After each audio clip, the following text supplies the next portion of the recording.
सिद्धेभ्यः नमः सिद्धेभ्यः। ॐ नमः सिद्धेभ्यः। नमो अरिहन्ताणं। नमो अरिहन्ताणं। नमो सिद्धाणं। नमो सिद्धाणं। नमो आयर्याणं। नमो आयर्याणं। नमो उवज्झायाणं। नमो उवज्झायाणं। नमो लोवे सव्वेसाहूणं। नमो लोये सव्वेसाहूणं। पंच परमेष्टि भगवान की जय। अहिंसामयी वीतराग विश्व धर्म की जय। देवादिदेव 1008 श्री आदिनाथ भगवान की जय। देवादिदेव 1008 चिंतामणि घोर उपसर्ग विजेता श्री पार्श्वनाथ भगवान की जय। देवादिदेव 1008 शासन नायक बाल ब्रह्मचारी भगवान महावीर स्वामी की जय। परम पूजनीय आचार्य श्रोमणि गुरुवर श्री कुंद कुंद महामुनिराज की जय। परम पूजनीय आचार्य श्रोमणि गुरुवर श्री विद्यासागर जी महामुनिराज की जय।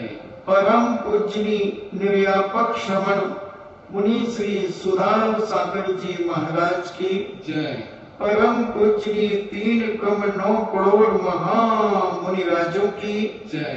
तपोदय अतिशय क्षेत्र की जय। चिल्लाकर से कबीर सागर जी महाराज की जय। मुनि संघ की जय। कुछ समय निकालो आत्मिक कल्याण के लिए। केवल हम अपने जीवन में संसार को बढ़ाने के लिए ही सारा समय उसी में समाप्त कर देते हैं।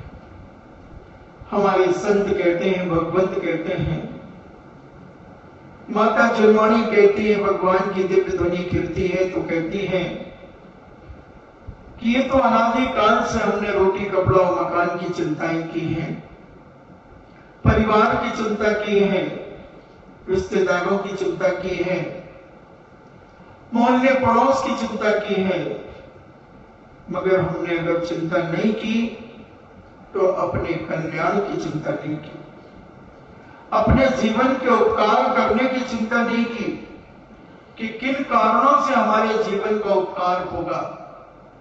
और यही चिंता नहीं करने के कारण आज हम चिता में जैसे मुर्दा जलता है वैसे हम जिंदा होकर के भी जल रहे हैं। बहुत सारे लोग अपनी जिंदगी में चिता के समान जलते हैं, भले वो जिंदा है मगर सुबह से शाम तक और शाम से सुबह तक उन्हें इतनी चिताओं में जलना पड़ता है, इतनी चिंताओं में जलना पड़ता है कि उसका बखान मेरी जिह्वा नहीं कर सकती। बड़े बड़े साधु संत भी इसके बखान करने में अपने आप को छोटा महसूस करेंगे। ये सब केवली भगवान का विषय का, उनके विषय, उनके गम्य विषय। हम सोचते हैं कि एक चिंता पूरी करते हैं, दूसरी चिंता शुरू हो जाती है। एक कार्य हम पूरा नहीं कर पाते, दूसरा कार्य हमारे सामने खड़ा हो जाता है। जैसे युद्ध के अंदर एक योद्धा नहीं समझ पाता और दूसरा योद्धा आकर के खड़ा हो जाता। यहां उसका धनुष तोड़ा है तो वहां दूसरा योद्धा आकर के तलवार लेकर के खड़ा हो जाता। ऐसे ही संसारी प्राणी अनेक अनेक समस्याओं से घिरा होकर के अपने जीवन का विनाश ही करता चला जाता है। उसे महसूस ही नहीं होता कि हम अपने जीवन का विनाश कर रहे हैं। उसे लगता है कि हम अपने जीवन का विकास कर रहे हैं।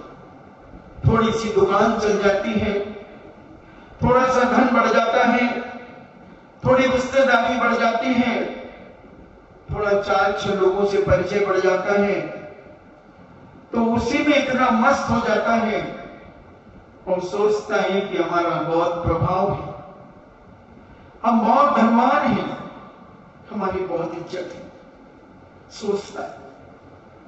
मगर ये इज्जत, ये धन, ये परिचय बंधु जीवन के कल्याण में काम नहीं आएगा। ये सब यही छूट जाएगा।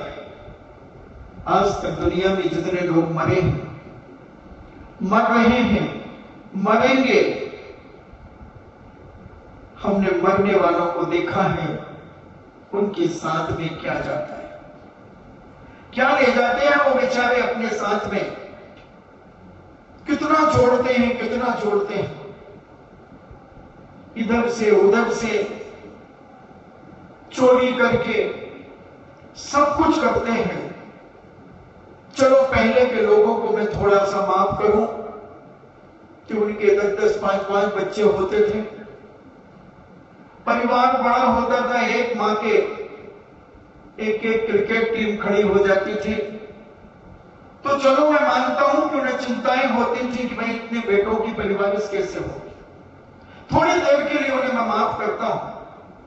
मगर वर्तमान के इस भौतिकवाद के युग में मैं देखता हूं कि हम दो और हमारे दो,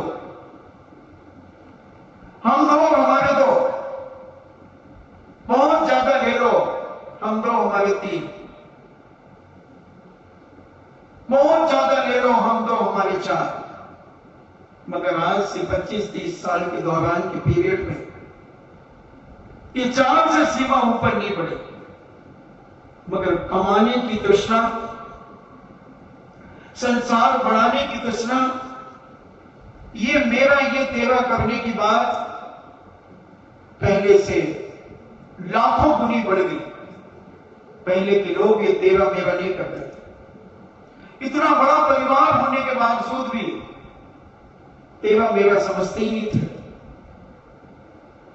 मगर जैसे जैसे हम छोटे रूप में अपने आप के परिवार को सकोड़ने जा रहे हैं, उतना तेरा मेरा हमारे अंदर बढ़ता चला जा रहा है। वहां हमारी तृष्णाएं बढ़ती चली जा रही है, हमारा लोभ बढ़ता चला जा रहा है, हमारी कसाएं बढ़ती चली जा रही हैं। जैनाचार्य कहते हैं, क्या करोगे, इतना क्या करोगे। इन्हें गिने 4-5 लोग पूरे परिवार में हैं और 24 घंटे उसी के हिसाब में लगे हैं, उसी की जोड़ तोड़ में लगे हैं। सोचना, क्या करोगे इतना पैसा, क्या करोगे इतना धन, इतना वैभव, कौन खाएगा, कौन खाएगा, कौन खाएगा। एक सेठ मरा, बहुत बड़ा सेठ था बंधुओं, हजारों बोरियां एक एक चीज की रखता था। अनाज का बहुत बड़ा व्यापारी था। 5-5 हजार बोरियां धनिया की, जीरा की, गेहूं की, चने की, बाजरे की, उड़द की, सब जितना भी अनाज होता है, इससे बड़े बड़े गोदाम, पंडाल से बड़े बड़े गोदाम, उसके कई गोदाम थे। और वह अचानक एक दिन मरण को प्राप्त हो गया। एक ही बेटा था, बड़ा हो गया था बेटा, दुकान पर बैठता था, और पिता मर गया। तीसरे दिन का दिए की बैठक आदि करके पंचों ने दुकान को खुलवाया, 12वां भी कर दिया। 2-3 महीने के बाद एक बकरा उस बाजार में घूम रहा था जहां उसकी दुकान थी। वह बकरा घूमते घूमते सब दुकानों को देख रहा था और एक अनाज की दुकान में बोरे गेहूं लगे थे, लगाते ना ऐसा पूरा फोल्ड करके और खोल करके बोरे लगा देते, चने के, गेहूं के, दाल के, इसके सब के। और उस बकरे ने देखो कि अरे ये तो मेरे बेटे की दुकान है, उसे जाति स्मरण हो गया और वह चने की बोरी पे लग गया। लड़के ने देखा, उसे बड़ा क्रोध आया, उसने डंडा उठाकर के फेंक के मार दिया। बकरे की टांग टूट गई। बकरा लंगड़ाता फिर खाने की कोशिश करता है।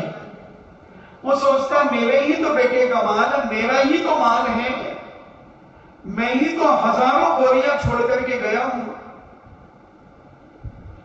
मैं ही हजारों बोरियां छोड़ करके गया हूं। वहीं से एक मुनिराज निकलते हैं। मुनिराज उस बकरे को देखकर अवधि ज्ञान से जानते हैं कि इस दुकान का मालिक है ये बकरा, इस दुकान का ये मालिक है और दुकान में बैठा हुआ इसका बेटा है। इसने डंडा फेंक करके अपने पिता को मारा है। बकरा फिर खाने गया, उसने एक बड़ा बांस लेकर के हट, बकरा फिर लगाता हुआ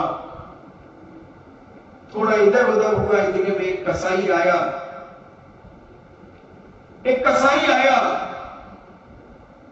उस बकरे को ले गया। महाराज मुस्कुरा रहे हैं। महाराज जब लौट के पुनः निकले तो महाराज को उसने पूछा, महाराज अभी आप यहां से गए थे, जब मैं बकरे को डंडा मार रहा था तब आपके चेहरे पर एक मंद मंद मुस्कान थी। बताओ प्रभु, साधु ऐसे कभी हंसता नहीं है,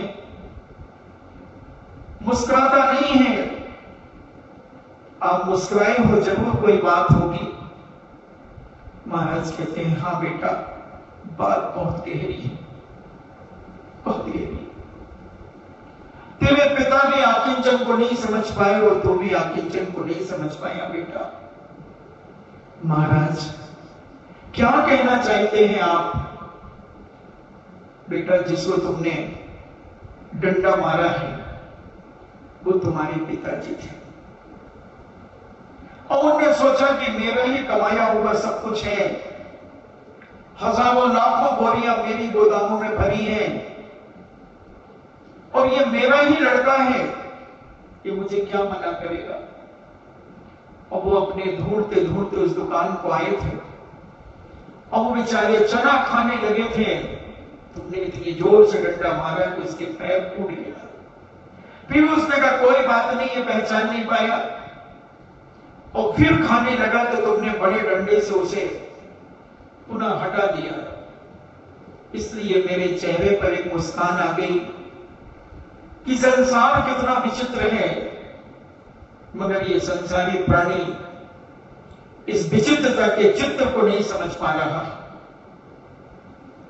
महाराज वो बकरा कहां गया? महाराज वो बकरा कहां गया? बेटा, वो जिस कसाई का था वो कसाई बूचड़ खाने ले गया। महाराज, मेरे पिताजी? हाँ, तुम्हारे पिताजी बकरे के रूप में पैदा हुए थे, क्योंकि उन्होंने खूब छल कपट करके, माया चाली करके, खूब किसानों के साथ धोखाधड़ी करके बहुत अनाज इकट्ठा किया था, खूब छल किया था, जिसके कारण वो बकरा बने। और उस बकरा बनने के बाद जो अपना खाने के लिए आए तो तुमने उन्हें डंडा मारा। बेटा दुकान छोड़ता है, महाराज को नमोस्तु करता है, पूतल खाने की ओर दौड़ता है, जब तक कसाई ने उसकी गर्दन काट दी थी, उसकी चमड़ी को छील दिया था। वही कहता है, कसाई तू मुझसे 10,000 ले ले, मेरे पिता को वापस कर दे। कसाई कहता, कौन सा पिता? बोले, एक बकरे की जो टांग टूटी थी। बोले, उसको तो मैंने अभी अभी मार दिया, अभी अभी मार दिया। बेटा कहता है, पिताजी की यह दशा, इतना वैभव छोड़ने के बाद, इतना धन कमाने के बाद, पिताजी एक कसाई खाने में मर गए, पिता एक बकरे की पर्याय में चला गया। बेटा पुनः महाराज के पास जाता है, महाराज, जो मेरे पिता बकरा बने थे वो तो मरण को प्राप्त हो, अब वो कहां गए आप ये बताओ। बेटा वो मर करके अब ऐसी निकृष्ट योनि में गए हैं, वो सूकर बने। महाराज को सूकर बने हैं? हाँ बेटा, उन्होंने अभी मायाचारी का किया हुआ पाप पूरा नहीं किया। इतनी मायाचारी की उन्होंने, और तुम एक संतान थे बेटा, तुम्हारे अकेले बेटे थे। उनके दिल और दिमाग में एक आकिंचन धर्म प्रकट नहीं हुआ। वो स्वप्न में भी नहीं सोच पाए कि इतना मैं करूंगा क्या। हजारों व्यक्ति भी खाएंगे तो 50 सैकड़ों साल तक ये अनाज खत्म नहीं होगा। मगर वह मोह में ऐसे फंस गए, ऐसे जंजाल में फंसे बेटा, ये मेरा, ये गोदाम मेरी, वो गोदाम मेरी, वो गोदाम, वो मकान मेरा, वो दुकान मेरी। और क्या किसानों के साथ उन्होंने सलूक किया। महाराज, तो क्या ये सब संसार दुर्गति का कारण है? हाँ बेटा, अगर न्याय और नीति के विरुद्ध अगर इस संसार को तुम जीते हो तो ये दुर्गति का कारण है। अगर न्याय और नीति के साथ, प्रेम और वात्सल्य के साथ, बेईमानी से रहित होकर के अगर जीवन जीते हो तो ये परंपरा से मोक्ष का कारण भी हो सकता है। महाराज, मुझे नहीं लगता कि कोई व्यक्ति बेईमानी के बिना अपनी जिंदगी व्यापार में जी सके। बस महाराज, हो गया काम। जय सिया राम। आओ भाई बेटा, न दुकान का शटर गिराया, न ताला लगाया, न दुकान बंद की, और महाराज के साथ चल पड़ा। महाराज के साथ चल पड़ा कि ओहो, मेरे पिता ने इतना कमाया, लाखों बोरियां अनाज गोदामों में भरे, इससे बड़े बड़े गोदाम मेरे पिता के हैं, गेहूं के अलग, धनिया के अलग, जीरे के अलग, दालों के अलग, कई लाख बोरियां। इतना बड़ा सेठ, नगर सेठ होने के बावजूद मेरा पिता मर करके बकरा बना, और मेरी दुकान पर चने खाने आया तो मैंने उसे डंडा मार करके भगाया। बेकार मेरी जीवन को, जिस पिता ने इतना कमा करके मुझे दिया। तो एक दिन में एक बकरा भैया कितना चना खाता? 1 किलो। 1 किलो चना खाता, 50 रुपए के चने खाता। 1 महीने में 1500 के, 1 साल में 18,000 के चने खाता। एक बकरे की उम्र कितनी होती है? 10-15 साल। कितना खा लेता, कितना खा लेता। जहां अरबों खरबों रुपया का अनाज छोड़ करके जो पिता गया हो, अब उसकी जिंदगी में लाख 2 लाख रुपए का अनाज भी नहीं खिला पाया, और उसके बाद वो मरकर के सूखा हुआ है। बस महाराज, आप अकेला हो दरे मरे अकेला होए। अब उसने दुकान को, गोदामों को यूं छोड़ दिया, यूं छोड़ दिया, और महाराज के पीछे पीछे चलने लगा। महाराज ने कहा, बेटा सोच लो। बोले, महाराज पिताजी नहीं सोच पाए, और वो मर गए। मां नहीं सोच पाई, मां भी मर जाएगी। पत्नी नहीं सोच पाएगी और पत्नी मर जाएगी। हम कम से कम जीते जी हमने सोच लिया है इस दुनिया में कोई किसी का नहीं है, सब झूठा संसार है।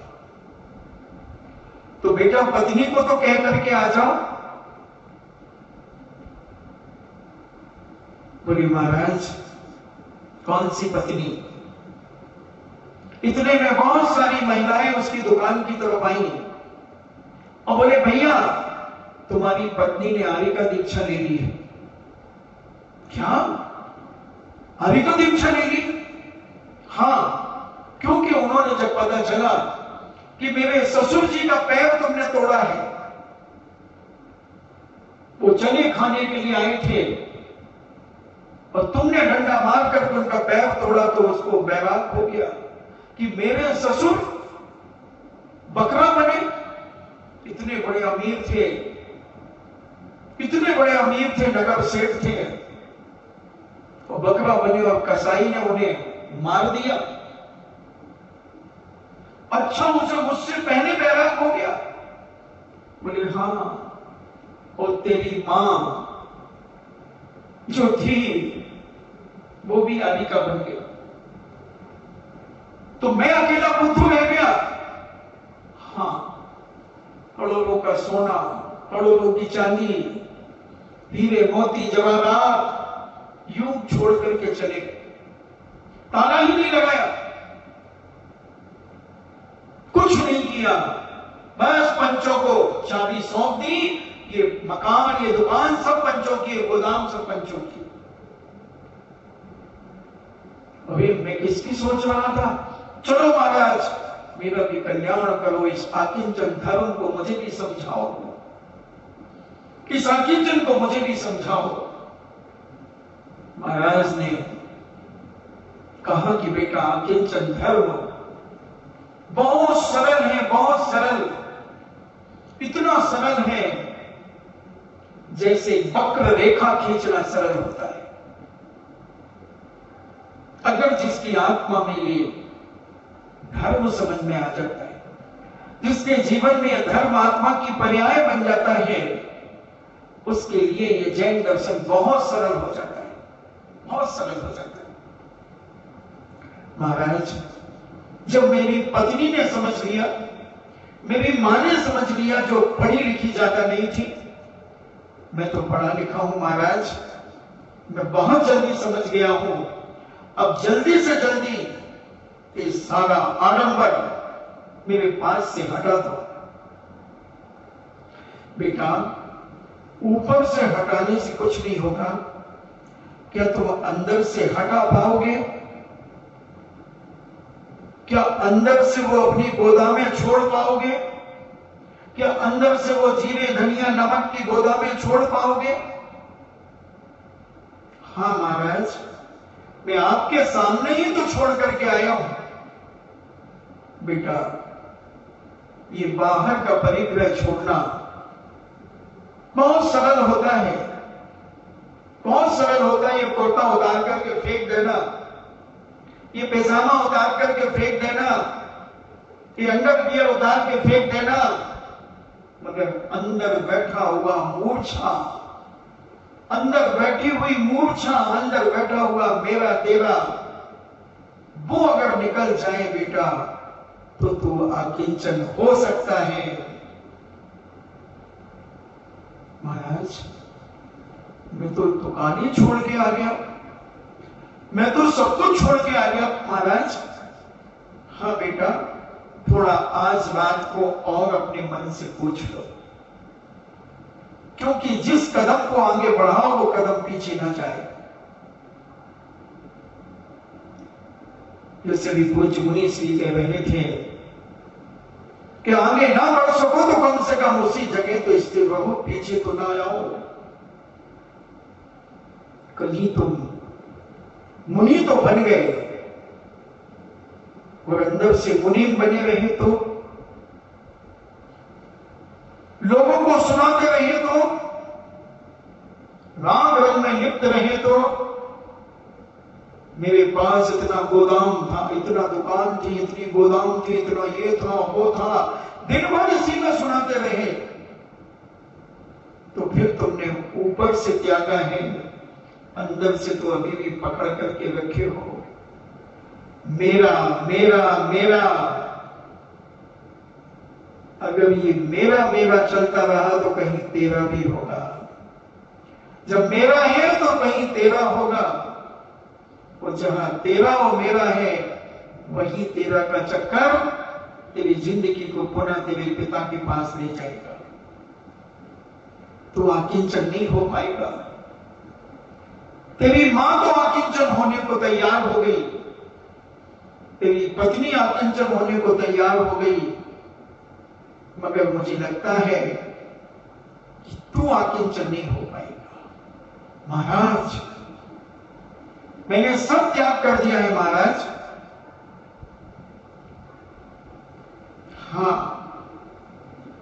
कर तो दिया है तूने अभी शब्दों में, कर दिया है तूने अभी अपनी वाणी से, मगर अभी तू हिसाब लगाता है जब, तो अरबों खरबों के ऊपर तेरी उंगलियां पहुंच जाती हैं।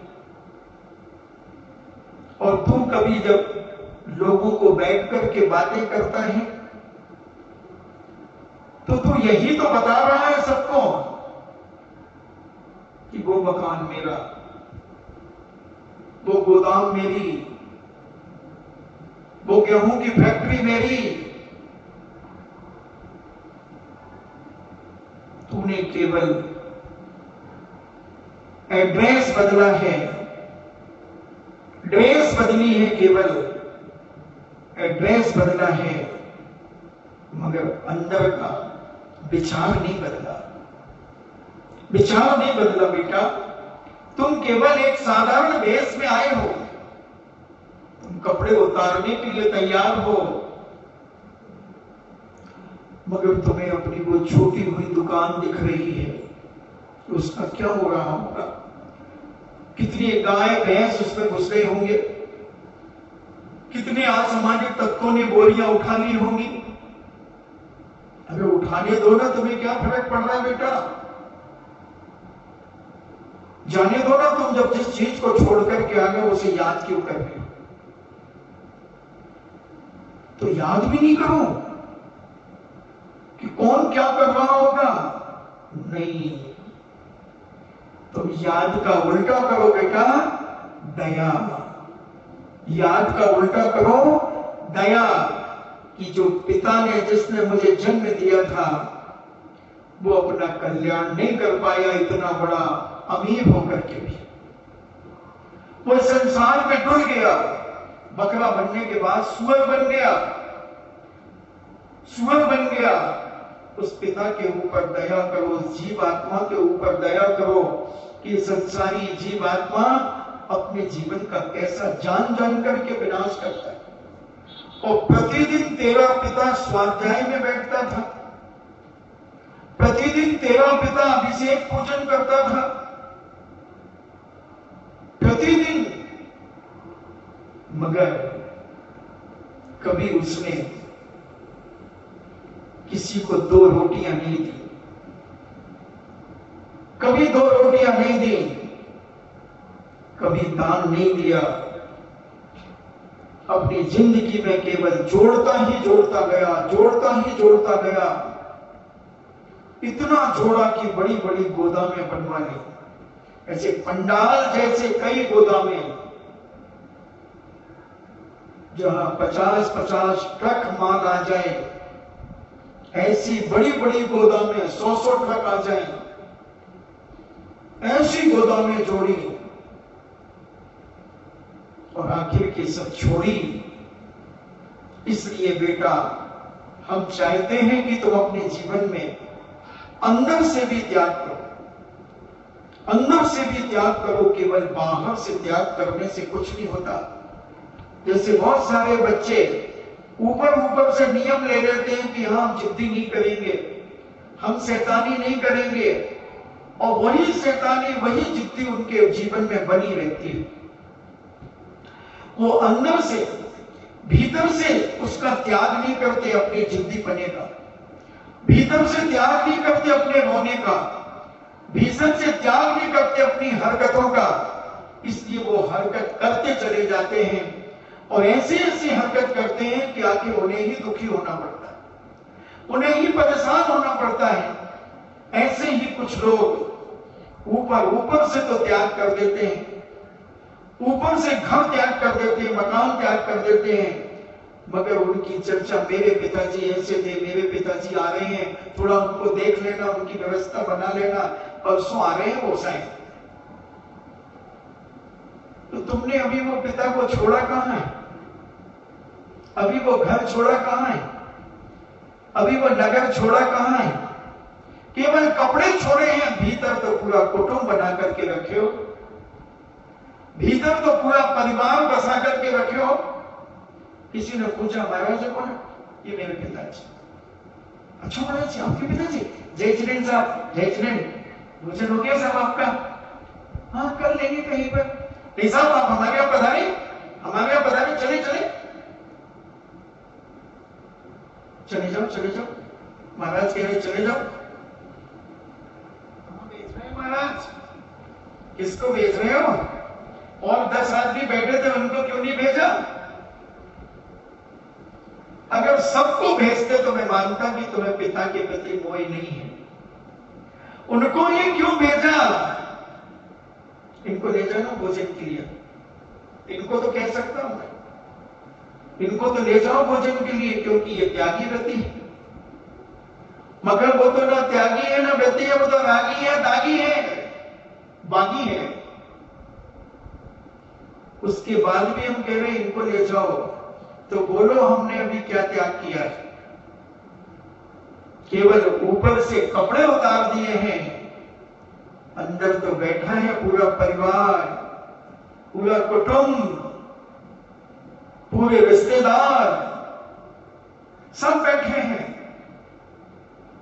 तो काय के महाराज, काय का किंचन धर्म, ये तो किंचन किंचन कीचड़ कीचड़ है अंदर, अंदर तो दलदल हो रहा है, और ऊपर से बिल्कुल साफ सुथरा बीतरागी बन रहा है, धर्मात्मा बन रहा है। कहां आएगा ये आकिंचन? 5 दिन से आकिंचन की चर्चा शायद चल रही है, 5-6 दिन से। ये आकिंचन धर्म इतना महत्वपूर्ण है त्यागी व्यक्तियों के जीवन में बंधुओं।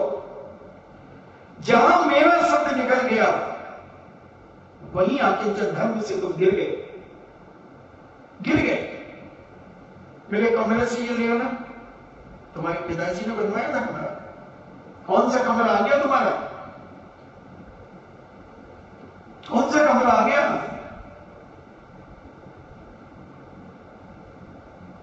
नहीं, जहां मैं बैठता हूं तो तुम्हारा ही क्या? ये कहो ना कि जहां मैं बैठता हूं वहां से वो उठा लाना मेरा, तो तेरा कौन सा है? जहां मेरा आया वहां तेरा आएगा कि नहीं आएगा? बहुत जरूरत है विवेक की, बहुत जरूरत है स्वाध्याय की, बहुत जरूरत है लोगों से दूर हटने की, अपने आप में आने की जरूरत है बंधुओं। तभी ये आकिंचन धर्म प्रकट हो सकेगा। नहीं तो मुनि इतने बन गए, इतने बन गए मुनि, इतने बन गए कि 1 लाख योजन का जो मेरू पर्वत है उससे पिछियां इकट्ठी कर दी जाए उतनी, तो वो मेरू पर्वत ढक जाएगा। इतने बार मुनि बन गए। कमंडल इतने ले लिए कि मेरू पर्वत ढक जाएगा, और इतने बार जन्म ले लिया कि एक आंसू अगर तेरा एक जन्म का इकट्ठा किया जाए तो बड़े बड़े अटलांटिक महासागर जैसे, प्रशांत महासागर जैसे लबालब भर जाएंगे। तूने अपनी मां के आंचल का दूध इतना पिया है कि अगर एक जन्म का एक बूंद इकट्ठा कर दिया जाए तो क्षीर सागर जैसे सागर भर जाएंगे। मुनि विधाव अनंत बार ग्रेवे को बचायो, अनंत बार मुनि बन गया, क्षुल्लक बन गया, एलक बन गया, आरिका बन गया, चुंडिका बन गया, ब्रह्मचारी ब्रह्मचारिणी बन गया, मगर अंदर से नहीं बन पाया, अंदर से नहीं बन पाया। इसलिए आकिंचन धर्म प्रकट नहीं हो पाया, और आकिंचन धर्म प्रकट नहीं हुआ तो संसार में डुल रहा है, बन रहा है बकरी, बन रहा है सूकर। मुनिराज कहते हैं बेटा अंदर से विचार कर, अंदर से विचार कर। ये मत कहे कि मेरी दुकान, ये मत कहे मेरा मकान, ये मत कहे मेरे पिताजी आ गए हैं, आ रहे होंगे तो कोई लेने चले जाओ। गाड़ी किसके पास, गाड़ी किसके पास? नहीं भाई जी वो आ जाएंगे, नहीं वो पहली बार आ रहे, पागल हो गए। अच्छा अच्छा महाराज जी ठीक है, मंगाते हैं गाड़ी। कौन आ रहा है, कौन आ रहा है? मेरे पिताजी, मेरी मां आ रही है। सोचना समझना जरा, धर्म को एहसास करो बंधुओं। आज ये पाखंड हो रहा है, खूब हो रहा है जम के। विचार करना है, हमें समझना है कि आखिर आकिंचन धर्म क्या है। अपने आप को धर्मात्मा मान लेना बहुत सरल है, बहुत सरल है, मगर तुम धर्मात्मा हो ये पूछ रहा हूं। और ये जब तक विवेक, ये ज्ञान जब तक जीवन में जागृत नहीं होगा बंधुओं, मुनि धार अनंत बार गिरेवी को जाए हो, 9वें गिरेवी तक वो बच गया, वहां से धड़ाम से फिर नीचे आ गया, फिर 84 लाख योनियों में भटक गया। इसलिए आकिंचन की पहचान, आकिंचन को समझो। पूज्य कुंद स्वामी बारहपेक्षा में कहते हैं कि जो मुनि सब प्रकार के परिग्रहों से रहित होकर और सुख दुख देने वाले कर्म जनित निज भावों को रोककर निर्द्वंदता से अर्थात निश्चिंतता से आचरण करता है, उसके आकिंचन धर्म होता है। क्या कह रहे हैं? जो मुनिराज सब प्रकार के परिग्रहों को, चेतन और अचेतन परिग्रह,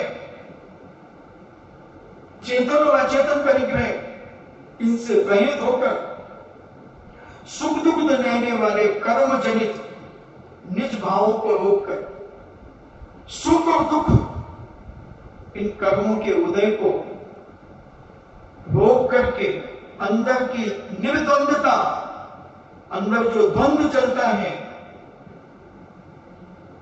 उसकी निश्चिंतता, उससे बिल्कुल रहित शांत होकर के आचरण जो करता है वह महा मुनिराज परम पूज्य आकिंचन धर्म उनके होता है, उनके होता है। लोक व्यवहार से विरक्त, देखना जो मुनिराज लोक व्यवहार से विरक्त होते हैं, श्रावक श्राविकाओं से कोई मतलब नहीं रखते, कोई दूर दूर तक कोई काम नहीं, अपनी हाथ चर्या करी, बस आशीर्वाद दिया, धर्म की चर्चा करी तो ठीक, नहीं तो पधारो सा, पधारो सा, जैसे चौकी डाणी में कहते हैं ना, पधारो सा और पधारो सा, दो अर्थ होते हैं इसके, एक पधारो सा और एक पधारो सा। खा पी लिया तो पधारो सा, और जब आए हो तो 800 रुपए लाए ना, पधारो सा। ऐसे ही मोक्ष मार्ग कहता है कि अगर तुमने लोक व्यवहार में फंसे हो तो पधारो सा संसार में, और लोक व्यवहार से विरक्त हो तो पधारो सा मोक्ष मार्ग में, पधारो सा। कार्तिक अनुपेक्षाकार कह रहे हैं जो लोक व्यवहार से विरक्त मुनि चेतन और अचेतन परिग्रह को, चेतन और अचेतन, अचेतन यानी जड़ वस्तुएं, तखत पाटा कमरा आदि, और भी जो अचेतन और चेतन, भक्तगण कमभक्तगण, ये सारे चेतन और अचेतन परिग्रह को मन से, वचन से, काय से सर्वदा छोड़ देता है, उसके निर्ग्रंथपना अथवा आकिंचन धर्म होता है। निर्ग्रंथपना कब होता है? जब चेतन अचेतन परिग्रहों को और लोक व्यवहार से विरक्त हो जाता है। ऐसा पूज्य कार्तिकेय स्वामी कार्तिक अनुपेक्षा में कह रहे हैं। बहुत अच्छा ग्रंथ है कार्तिक अनुपेक्षा, साथ भी पढ़ सकते हैं, पढ़ना ही चाहिए। तो ऐसे पूज्य कार्तिकेय स्वामी अकिंचन धर्म की परिभाषा बता रहे हैं बहुत सरल शब्दों में, बहुत सरल शब्दों। इसलिए श्रावक को भी ये ज्ञान होना चाहिए कि साधु कैसा होता है। अंधी भक्ति नहीं, पीछी कमंडल वाले तुझको लाखों प्रणाम नहीं, पीछी कमंडल वाले तुझको लाखों प्रणाम। अगर ऐसी भक्ति करी तो ऐसे ऐसे खतरनाक लोगों ने पीछे ले ली कि जो रिक्शा चलाते थे, रिक्शा चलाते थे और पीछे कमंडल ले लिया और मंदिरों से चोरियां की हैं, और हमारे भोले भाले श्रावकों ने उनकी सब आवश्यकताओं की पूर्ति की। बहुत समझने की जरूरत है बंधुओं। ये आकिंचन धर्म जब तक साधक नहीं समझ पाता तो बाहर से कपड़े तो उतार देता है, मगर अंदर से संसार को बसा लेता है, घर को बसा लेता है। घर नहीं छूट पाता, घर नहीं छूट पाता, घर बैठा रहता है, अंदर अंदर बैठा रहता है घर। और आप जानते होंगे आपके नगर में भी बहुत साधु संत आते हैं, आप भी बहुत तीर्थ यात्राओं में साधु संतों के पास जाते होंगे, आप भी देखते होंगे। सब कुछ हमने देखा है, तुमने भी देखा है, और बातें तो ऐसी करते हैं कि उनसे बड़ा बैरागी कोई दुनिया में नहीं होगा। ऐसा बैराग दिखाते हैं, नए लोगों के सामने आके ऐसी नीची कर लेते हैं कि ये तो स्त्रियों को देखते ही नहीं, स्त्रियां तो इनके लिए जहर है, जहर के प्याले आ गए इनके सामने। और जब अपनी बन जाती हैं तो फिर उनसे आंख फाड़ फाड़ करके और आंखों में आंख डाल करके भी देख करके हम बातें करते हैं, क्योंकि वो हमारा चेतन परिग्रह है, वो हमारा हो गया है। और यहां कहा जा रहा है हमारा तुम्हारा अलग करना है, हमारा तुम्हारा अलग करना है। और जब तक ये हमारा और तुम्हारा बना रहेगा, जब तक ये 10 लाक्षण पर्व का धर्म आकिंचन उन पूज्य मुनिराजों के अंदर प्रकट नहीं हो पाएगा। समझो, विचार करो। आज आकिंचन सोच रहा हूं कि आज आकिंचन से आगे बढ़ूं, आगे बढ़ूं। इसलिए आकिंचन की बात में 5 दिन तक आज तक भारत में मैंने कभी नहीं कही, मगर जितने कम लोग होते हैं वहां पर बहुत अच्छे प्रवचन होते हैं। ज्यादा भीड़ होती है तो फिर उनकी दृष्टि से देना पड़ता है, सभी प्रकार के लोग होते हैं।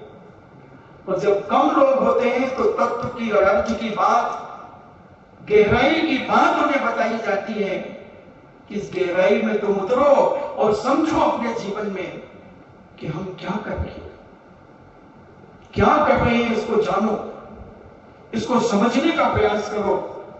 तो ऐसा आकिंचन धर्म, वो जगदम्ब स्वामी कहते हैं कि आकिंचन धर्म को धारण करने के लिए आकिंचन धर्म के गुणों का एवं परिग्रह आदि के दोषों का चिंतन करना चाहिए कि अगर हम परिग्रह अपने पास रखते हैं, साधु के पास क्या होना चाहिए? पिछी कमंडल और शास्त्र। हमारे महाराज तो कहते हैं इसके अलावा कुछ मिले तो ढूंढ के ले जाना, चोरी का पाप नहीं लगेगा, सदगति होगी उसकी, क्योंकि उसने साधु को नरक जाने से बचाया। क्योंकि पूज्य कुंद स्वामी कहते तिलतुष्मान परिग्रह निगोर पात्र, जो तिलतुष्मान परिग्रह अपने पास रखता है वो निगोच जाएगा। ये तो उपकरण है स्वाध्याय करने के, ये संयम उपकरण है, जीवों की रक्षा करने का, कमंडल शौच उपकरण है, और शास्त्र ज्ञान उपकरण है। इसके अलावा आडंबर और क्या चाहिए? करो चेक, उठाओ, लेके भग जाओ। अगर श्रावक ऐसा करने लगे तो साधु सब लाइन पे आ जाएंगे। अब भीतर से रखे रहे तो बात अलग, बाहर से तो कम से कम खाली हो जाएंगे। तो ऐसा ही आकिंचन, इसके गुणों एवं परिग्रह आदि के दोषों का चिंतन करना चाहिए हर साधक को कि हम क्या परिग्रह अपने पास मानसिक रखे हुए। मेरा कमरा, कौन सा कमरा आ गया? घर में ही तेरा कमरा नहीं था तो यहां तेरा कमरा कैसे हो गया? घर में ही एक कमरे में 3 सोते थे, यहां तेरा कमरा कैसे हो गया? सोचना पड़ेगा, समझना पड़ेगा। आकिंचन धर्म के गुण जानना पड़ेंगे, उनका चिंतन करना पड़ेगा कि मेरा है क्या? अरे जब ये शरीर ही मेरा नहीं है तो मेरा कमरा कैसे हो गया? बताओ, शरीर किसका है? किसका है? किसी का नहीं। जैसे इसमें से आत्मा निकलती है पड़ा रहता है, कोई जला दे तो ठीक, पड़ा है तो कुत्ते खा जाएंगे, सुअर खा जाएंगे। शरीर तो है नहीं किसी का, ये तो मोह के वशीभूत होकर के, राग से वशीभूत होकर के संसारी प्राणी उसे जला देता है, उसे गाड़ देता है। फारसी लोग कुएं में लटका देते हैं कि पक्षी चील खा जाएंगे। बंधुओं, फिर भी हमें शरीर के प्रति कितना मोह है, कितना मोह है, इतने मोह में आकर्षित हो जाते हैं। इसलिए पूज्य ग्रंथ स्वामी राजवादिक ग्रंथ में कहते हैं कि अपने गुण दोषों का चिंतन करो कि हम अपने जीवन में क्या कर रहे हैं, किस लिए हमने घर छोड़ा था। क्या यही तेल नॉन लकड़ी के लिए घर छोड़ा था? यहां भी वही करें, वहां भी वही करें तो फिर क्या हुआ? इससे अच्छे तो हम घर में थे।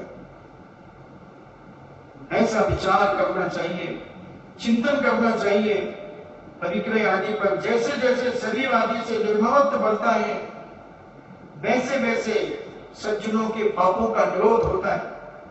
जैसे जैसे अंदर संसार की असारता का भान होता है, वैसे वैसे सज्जनों के अंदर, साधकों के अंदर पापों का निरोध होता चला जाता है। न खाने की चर्चा, न पीने की चर्चा, बस वहीं खत्म। जैसे ही तुम्हारे स्थान से लौटे, बाहर पैर रखा और उसके बाद कोई चर्चा नहीं खाने पीने की, कोई चर्चा नहीं। और अगर करते हैं त्यागी गति, तो समझ लेना महान पाप का बंध करते हैं, महान पाप का बंध। क्योंकि वही प्रत्याख्यान करके आए हैं, कायोत्सव करके आए, सत्य भक्ति पढ़ करके आए, और उसके बाद हम अगर जिस स्थान पर बैठे उस स्थान पर जब चाहे जब वही चर्चा, तो ऐसा भोजन कथा का पाप 15 प्रमादों में जो भी कथा कहलाती है, भोजन कथा, स्त्री कथा, राज कथा और चोर कथा, ये 4 भी कथाएं कहलाती है। और आज इसी में उलझाए आते, इसी में, इसके घर की चर्चा, उसके घर की चर्चा, उसके चौके की चर्चा, उसकी फलवाने की चर्चा, इसी में हमारा दिन छोटा पड़ जाता है। और हम देखते हैं भक्ति का समय हो गया, चलो चलो चलो भक्ति का समय हो गया। क्या है, इस पर विचार करें। जैसे जैसे शरीर से ममत्व हटेगा, वैसे वैसे सज्जनों के अंदर पाप का निरोध होगा। आकिंचन धर्म धारण करने से कर्मों की निर्जरा होती है, और ऐसे कर्म करते हैं जब इस प्रकार के परिणाम अंदर से होते हैं, तो कर्म बहुत अच्छे ढंग से करना शुरू हो जाते हैं, निर्जरा होने लगती है। पूज्य मुनिराज कह रहे हैं, उससे बकरे के बेटे से, सुअर के बेटे से, समझ रहे हो ना, सुअर का बेटा कौन? इसके पहले पिता जो बकरा बने मर करके, वे सुअर बने। बेटा, जब तक तुम अंतरंग से इन सब का त्याग नहीं करोगे, आकिंचन धर्म स्वीकार नहीं करोगे, तब तक तुम्हारी कर्मों की निर्जरा नहीं हो पाएगी। इंद्रियों के विषयों में, परिग्रहों के सुख का जितना त्याग तुम कर सकते हो, उतना आवश्यक कर देना चाहिए। इंद्रियों के विषयों में बहुत गर्मी है महाराज जी, बहुत गर्मी है। जो आएगा कमरे में, महाराज जी बहुत गर्मी है, कहां है गर्मी बताओ? मैं पूछता हूं गर्मी कहां है? महाराज जी देखो ना कितनी गर्मी, कहां है? तो मेरु समान लोहे गल जावे, तो वहीं तो वो पिने ही नहीं गली। गर्मी किसे कहते हैं? जहां मेरु समान लोहे का पिंड गल जाता है, गल करके पानी हो जाता है। आपकी वो सेप्टिक पिन जो आपकी चैन में डली रहती है, वो गल गई क्या? बताओ, वो आपकी चांदी का, सोने का कंगन गल गया क्या? क्या गल गया? गर्मी है कहां?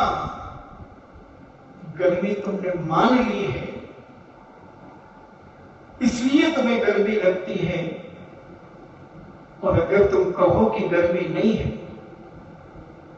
एक व्यक्ति था, अन्यथा मत है, एक व्यक्ति था, उसे बहुत दिन से उसका पेट साफ नहीं हुआ था। वो 1 हफ्ता हो गया था, मेरे पास आया, बोले महाराज जी बहुत पेट में दर्द रहता है।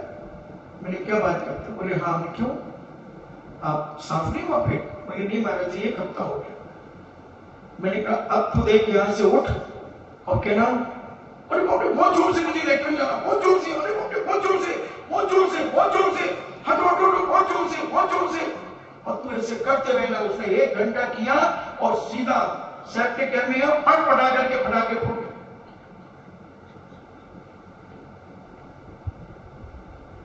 बार बार बार बार वही उसने ध्यान किया, बहुत जोर से, बहुत जोर से, बहुत जोर से।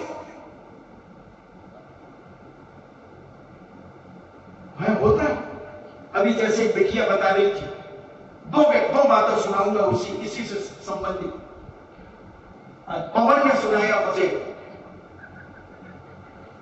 कि देव सागर जी महाराज को शुरू में कोरोना के बारे में लोग दिखाते, महाराज जी कोरोना, महाराज जी कोरोना, महाराज जी कोरोना।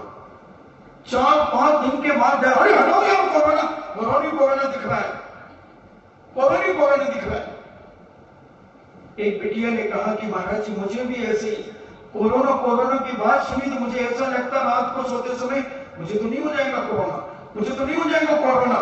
तो हम जब बार बार जिस चीज की चर्चा करेंगे वो हम उसमें हो जाएंगे। तुम गर्मी चिल्लाते हो तो तुम्हें गर्मी लगती है, हमें गर्मी में ठंडा ठंडा चिल्लाता हूं तो मैं ठंडा रहता हूं। अभी देख छू के देख ले तो मुझे मैं ठंडा हूं की तरह, और तुमने अभी पानी पिया है तेज मन से। मैं सब देखता रहता हूं, मेरी एक आंख और एक कान सारे भारत में घूमता है, फिर भी तुम गर्म होगे और मैं ठंडा हूं। मैं सामायिक सोचता हूं, तुम छू के देखना मैं कितना ठंडा रहता हूं। महाराज जी एसी चला लेते होंगे, हाँ तुम्हारे पिताजी ने लगवा दिया होगा उसमें एसी। अरे मैंने तो पंखे ही खुलवा दिए उसके, सारे पंखे हटवा दिए। तुम एसी की बात करते हो, पेशी कौन होगी? जो पेशी होगी तो कौन जाएगा पेशी में? इसलिए इस रहस्य को समझो। किंचन धर्म इंद्रियों के विषयों एवं परिग्रहों के सुख का जितना जितना त्यागी व्यक्ति करते चले जाते हैं, उतना आवश्यक कर देना चाहिए जितना होता चला जाता है। तथा जिनका त्याग नहीं कर सकते उसमें समस्त दोषों का कारण महत्व आवश्यक छोड़ देना चाहिए। अब हम भोजन का त्याग नहीं कर सकते रोज रोज, तो उससे कम महत्व भाव तो छोड़ देंगे। चलो भोजन करना मजबूरी है, मगर तुम आज ये नहीं गए थे, तुम्हें ये लाना चाहिए था, तेरे को बोला था ना करेंगे। महाराज जी भूल गए थे नौकरी, किसी भूल गए थे? मैं तो सोच रहा था कि आप चलाओगे अब चलाओगे अब चलाओगे, तुमने चलाया नहीं। महाराज जी कल चला दें। क्या महत्व भाव है। और वो भक्त भी अपनी गलती स्वीकार कर, महाराज गलती हो गई, आदमी से बना नहीं पाई थे, महाराज जी टाइम नहीं था, कल जरूर बनाएंगे। इतना खुश होता है वो लेने वाला और देने वाला, होता है कि नहीं? सच्चे बोल, काला कौवा काट खाएगा, सच्चे बोल। अब बोलो कौन सा महत्व छोड़ा उसने? खाने का ही महत्व नहीं छोड़ पाया तो अकिंचन कहां से आएगा? इंद्रियों की चटकारता का, अरे बहुत गर्म था, वो क्या दिया था? जूस दिया था, गर्म था बहुत, ठंडा नहीं किया था। महाराज जी कर ही नहीं पाए, लाइट गोल हो गई थी महाराज, दिमाग नहीं तुम्हें यार, पहले कर लेना चाहिए। वो गरम गरम लिए ही नहीं जा रहा था। बारे इंद्री लोलुपी, इंद्री लोलुपी, तो यहां पर कहां जा रहा है? मैं नहीं कह रहा हूं, यहां मूलाचार प्रदीप में सकल कीर्ति महाराज कह रहे हैं और उनसे ममत्व छुड़वा रहे हैं। परिक्रय का सब ममत्व त्याग करते हैं। उनके धर्म सागर आकिंचन धर्म होता है। धर्म का सागर जो आकिंचन है वो उनके प्राप्त होता है। निर्गंधता से अंत में प्राप्त होने वाली अंत रहित मोक्ष लक्ष्मी स्वयं प्राप्त हो जाती है। और जब ये आकिंचन धर्म तुम्हारे अंदर प्रकट हो जाता है जिस साधक के, तो उसके अंदर मोक्ष लक्ष्मी स्वयं उसे प्रकट हो जाती है। इस असंगता की इंद्र भी सेवा करते हैं। जो इस परिग्रह से रहित होता है उसके चरणों में बड़े बड़े स्वर्गीय देवता आकर के उसकी रज लगा करके अपने आप को धन्य मानते हैं। और दुष्ट काम भी किंकर, दुष्ट काम भी किंकर बन जाता है। जो बड़ा कठिन से कठिन काम भी उनका सेवक बन जाता है। परिग्रह 50 से छूट जाने से आत्मीय आनंद रूपी अमृत को झरने वाली चित्त संसति किसके द्वारा बढ़नी है? जब ये सारे मूर्छाएं, परिग्रह, इंद्रिय की लोलुपता जब रहित हो जाता है साधक, तब उसके पास आनंद रूपी अमृत को झरने फूटने लगते हैं और उसका चित्त ऐसी संसति से इसको उसका वर्णन नहीं कर सकते उस साधक का। जब वह मोह, परिग्रह, राग, कसायों से रहित होकर अपने अकिंचन में लीन हो जाता है, उसकी वर्णन बड़े बड़े संत महंत भी नहीं कर पाते। ऐसा आनंद उनके जीवन में ये प्राप्त होता है बंधुओं, हम समझें और अपने जीवन को धीरे धीरे इस आकिंचन धर्म की ओर ले जाने का प्रयास करें। साधक, सच्चे साधक तो करते ही, वो कोशिश करते हैं। और जब ये वर्णन उस बकरे के बेटे ने सुना कि अंदर से भी परिग्रह का त्याग करना पड़ेगा, तब उन्होंने कहा ठीक है महाराज, मैं सबका त्याग करता हूं, अंदर से भी नग्न होता हूं और बाहर से भी नग्न होता हूं। और ऐसे अंदर से और बाहर से नग्न होकर उन्होंने दिगंबरी दीक्षा धारण कर ली और अपनी आत्मा में आकिंचन धर्म प्रकट करने का अभ्यास, प्रकट करने की साधना करना शुरू कर दिया। परिग्रह आदियों से ममत्व धारण करना था, वो सब त्याग करते चले गए। समस्त दोषों के समूल अनुपस्थित होने पर भी, इन्हें ऐसा निमित्त मिलने पर भी उनके मुख से, मन से ये नहीं निकला कि ये मेरा है। पता ही नहीं कौन आया कौन गया। इधर तो 4 दिन पहले से पता चल जाता है कौन आ रहा है, कौन आ रहा, 4 दिन पहले से पता चल जाता है। भारत की स्थिति, एक बार अमेरिका का एसपी और चाइनीज का एसपी और भारत का एसपी तीनों बैठ करके नाश्ता कर रहे थे और तीनों वार्तालाप कर रहे थे। बोले यार तुम्हारे अपराधियों की क्या व्यवस्था है? अमेरिका का एसपी कहता है साहब कितनी बड़ी भी चोरी हो हम 8 दिन में पता लगा लेते हैं। अच्छा हाँ, बोले 8 दिन में मुलजिम पकड़ में आ जाता है। अच्छा सर? हाँ सर। चाइनीज का कहता है हमारे यहाँ तो चोरियां होती हैं मगर हम 2-3 दिन में पकड़ लेते हैं, क्योंकि हमारे यहाँ मार्क्स पार्टी बैठी जाती है, हंसिया हथौड़ा लाल निशान, हमारी पार्टी, हमारा देश अलग ढंग से चलता है दुनिया से। इसलिए हम 2-3 दिन में मुलजिम को, कैसे भी मुलजिम को पकड़ लेते हैं और नहीं तो सीधा शूट कर देते हैं। हमारे यहां ज्यादा, भारत में कहते हैं बस मिस्टर, हमारे भारत में हमें 8 दिन पहले पता चल जाता है कि चोरी कहां होगी। क्या समझ गए आप? 8 दिन पहले पता चल जाता है कि चोरी कहां होगी, मगर हम चोर को 6 महीने नहीं पकड़ पाते। उसी प्रकार त्यागी व्यक्ति 20-20, 25-25 साल होने के बाद भी अभी घर मकान नहीं छोड़ पाते, परिवार नहीं छोड़ पाते। मेरे वो आ रहे हैं, जरा उनको देख लेना, कमरा दिखवा देना, देखो गर्मी बहुत है, एसी वाला दिखवा देना। हाँ मेरे साथ एसी वाला, और देख लेना। अब सब हमें बताएंगे, तुम अपने हिसाब से कर लेना, सब देख लेना। हाँ महाराज जी सब करेंगे, डोंट वरी, बी हैप्पी। हाँ सभी आगे गुजर गए तो नहीं, अच्छा बढ़िया, कोई तकलीफ नहीं। महाराज के पिताजी आए तो फिर तो अच्छी व्यवस्था करनी पड़ेगी।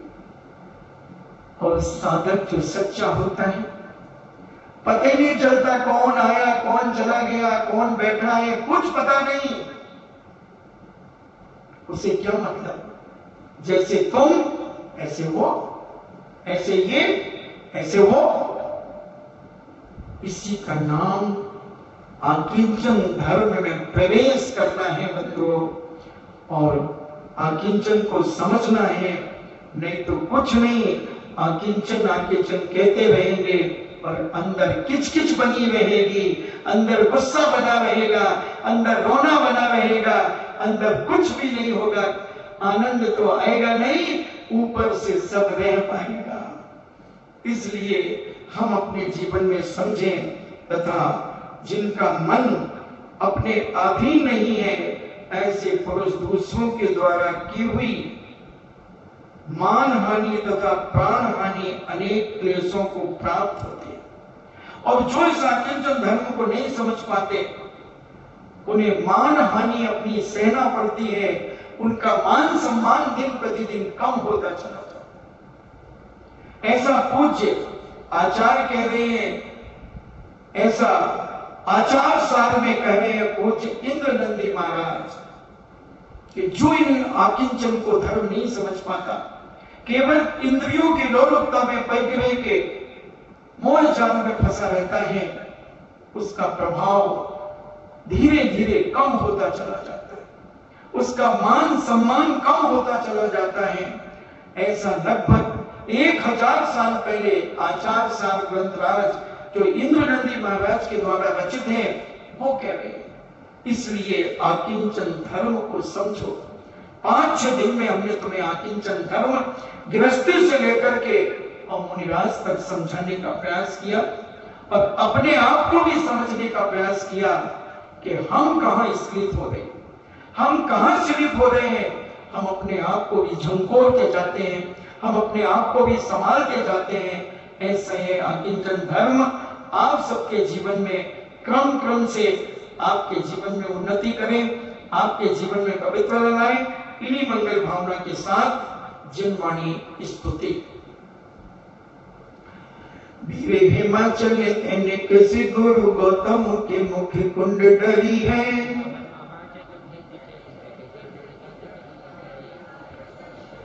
ज्ञान पयो निधि माही रंगी बहु भंग तरंगन सौ चेरी है।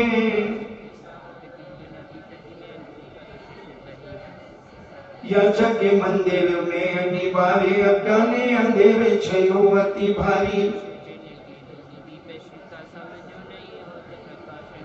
तो किस भांति पदार्थ पाति कहाँ लेते रहते अभिचारी। जिनवाणी के ज्ञान से सूझे दो कालो, सोवाणी मस्तक धरो सदा देत हो धो। हे जिनवाणी भारती तोहि जको दिल रे, जो तेरो शरणा में सो पावे सुख चैन। देव भजो अरिहंत को गुरु सेवा निर्गन, दया धर्म पालो सदा यही मोक्ष का पंथ। 9 बार नमोकार।